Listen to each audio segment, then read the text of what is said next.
Queen Astraea. Take 1. This is a tale of conquest, struggle, pain, bloodshed, and fashion. My name is Ryan Jude Noveline, and I am a high fantasy fashion designer from the United States. You may have heard of this new-ish little app called TikTok, but did you know it also has a queen? Her Royal Highness is known as Queen Astraea, and she has, in her own words, been keeping it lit since 1066. Her meticulously crafted videos will transport you to a realm of knights, crowns, swords, and female empowerment. She reigns with Groucho Marx vaudevillian-level comedic timing, and has facial expressions that are worthy of Pixar. You might even think she was fake. She's not. I have seen her in person, and like Judy Garland, can nail videos on a single take. And I had the esteemed privilege of working with Her Majesty on a custom gown made, of all things, pure Starlight. And I will be sharing process with you presently. So what I love most about collaborating with different content creators is that I have no idea exactly what type of dress I'm going to make next. Each person really brings their own style and flavor to my fashions, and I get to stretch my creativity to speak their language. If you're curious to see my next dress, or who I might be dressing, consider subscribing to the channel. Or if you have a model in mind, feel free to comment their name below. And maybe the most upvoted suggestion could end up a new collab. Astraea already had a clear idea of the style and feel for her gown. Inspired by the regal medieval costumes from the Lord of the Rings series, her dream dress took its primary inspiration from a garment that was actually never seen on screen. Not Arwen, not Galadriel, but Eowyn, who had a wedding dress that was made for a scene that was cut altogether, pretty common with film. The gown itself is also, sadly, MIA. There is one photograph of it that survived on the Googles, thank you anonymous photographer. The white, fully beaded, floor-length gown has extra long sleeves and a low neckline. Dramatic, elegant, regal. Fit for a fair fantasy bride. In terms of pattern making, this isn't a very difficult dress to draft from scratch either. If pattern making isn't your kind of LARPing fun, you can also buy a pre-made design from Etsy, and all will be well. But wait, dark clouds on the horizon, a bolt of thunder, and a clash of lightning.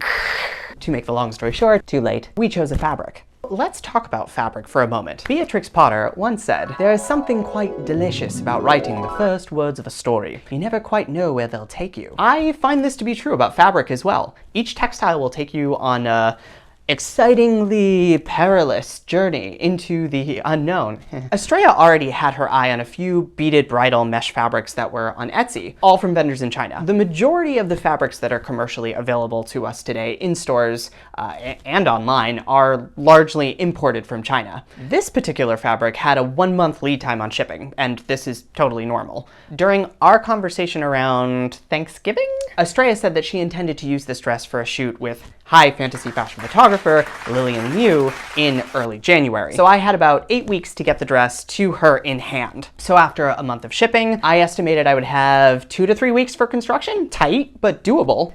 Anybody who works in a fashion-related field is quite familiar with this idea of time evaporation, particularly in regards to shipping materials. Whenever there is a delay, the deadlines press harder and harder. Did I say 2 to 3 weeks? After an anxious holiday season of awaiting the Starlight fabric, it did finally arrive.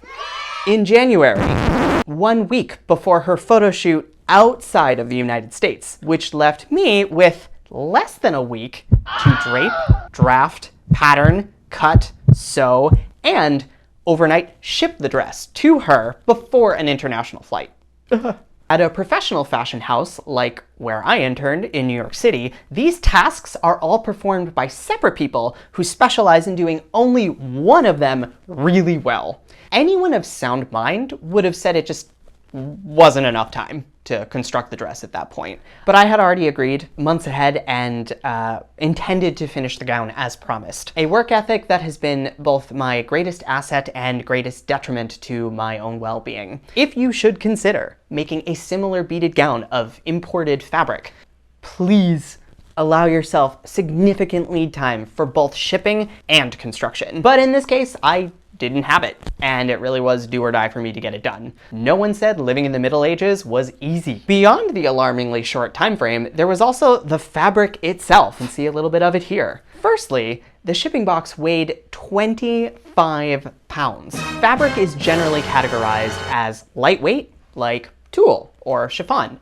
medium weight, cotton, velvet, or heavyweight, leather, upholstery fabrics, beaded fabrics. Put this one into a fourth category I'm going to call heavy as fuck. It's about as heavy as chainmail, which is metal. The fabric weight also does affect the methods used for construction. Dresses are not typically made out of heavyweight material because it's not very functional. Imagine dancing in a 40-pound wedding dress. It's hard to do because there really aren't any. But if for some reason they are made with heavy materials, they require extra reinforcements so that they don't rip themselves apart under their own weight. Secondly, the beading. This mesh has 5 types of embellishments. 5. Clear sequins, large and small, silver beads, also large and small, and pearls. You cannot sew this fabric through a sewing machine in its raw state. The beads will guaranteed break the machine. Then how do you sew it? Allow me to introduce you to your new best friend, seam ripper. You must hand remove all of the beads from the seam allowance before even touching the sewing machine. We'll get to that. One of the most challenging aspects of making this particular gown was that I needed to work almost entirely on the floor to maneuver the oversized pattern pieces, which involved repeatedly standing up, kneeling down, crawling, bending over my hands and knees on the wooden floor, all the while really pressuring my lower back. This physical endurance, painful as it was, feels almost more like a psychological test. You don't start this sewing journey thinking, wow, this is going to be incredibly painful. You probably wouldn't do it at all. I basically shut my brain off and think of only the task that is in front of me, knowing that if I take an extended break or stop, or in this case even sleep, I will miss the deadline and really fail in my own mind. Knowing that someone else is depending on me is also really its own motivation to persevere. I take a deep breath,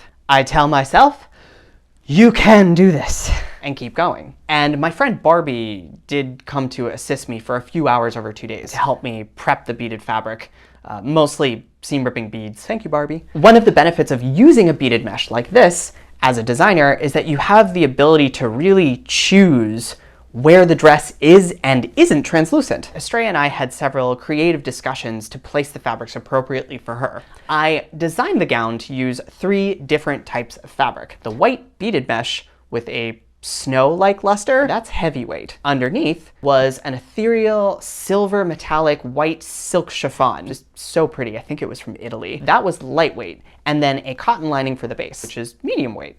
And together, really, really heavy. Really heavy. And each fabric requires its own pair of scissors. Before I started sewing, I thought scissors were just scissors. You can cut things with scissors. How naive, how young. Choosing the correct type of scissors is crucial not only to getting a clean cut in the material, but also to eliminate strain on your hand. And years of choosing the incorrect sewing implements can actually cause damage. Every time you cut into this fabric, it's a little bit like dumping a small cup of beads all over your floor. Those little round pearls roll everywhere. I still find more every time I clean my place. More beads. This fabric will be with you possibly forever, so just keep that in mind. So I drafted the pattern pieces for this gown so that I could recut the same shape out of all 3 fabrics. And then every layer of fabric had to be hand basted, which means sewn loosely by hand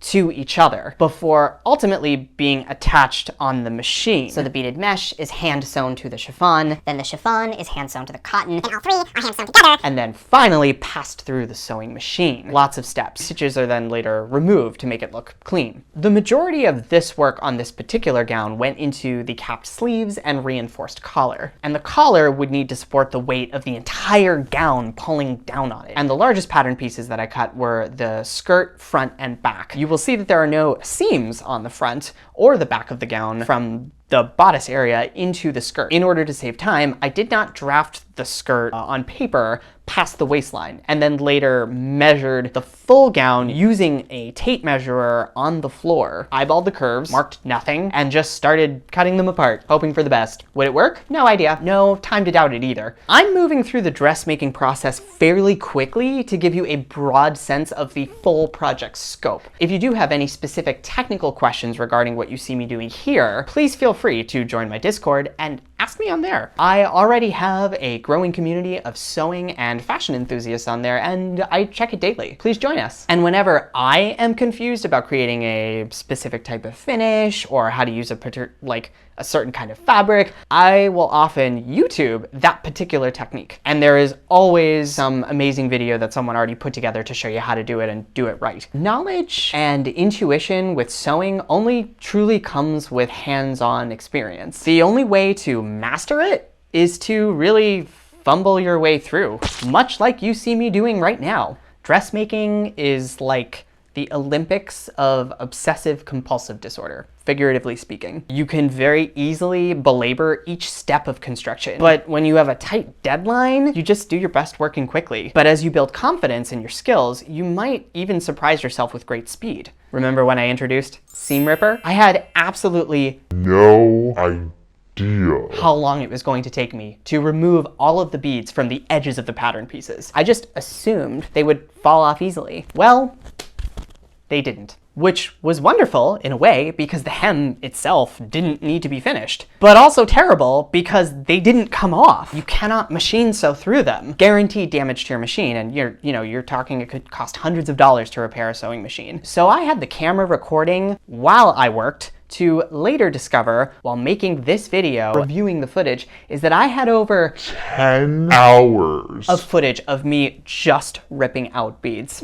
Throughout what I will probably remember as one of the longest days of my life to date. At one point, I think I even went on TikTok Live in the middle of the night to mentally distract myself from what I was physically doing. And my hands were throbbing from the inflammation from this repetitive act, which is also why I wear compression gloves while working. And I recommend this to you as well, even if you don't have carpal tunnel like I do. During the final night, leading up to the shipping deadline, I still needed to create a translucent ombre effect to fade out the white fabric towards the hem of the skirt and the sleeves. Using my interlock machine that was gifted to me by my supervisor when I was a lifeguard at the YMCA, I quickly cut and attached little circles, concentric circles, of the small amount of remaining metallic chiffon that I had. I used basically all of it. I don't even know if I have any scraps left. Proud of my fabric economy, I was. But also, I was basically delirious of what I was doing at that point. Long past sleep deprivation. And working all through the nights into the daylight. But the interlock machine did give it a nice profesh finish on the inside.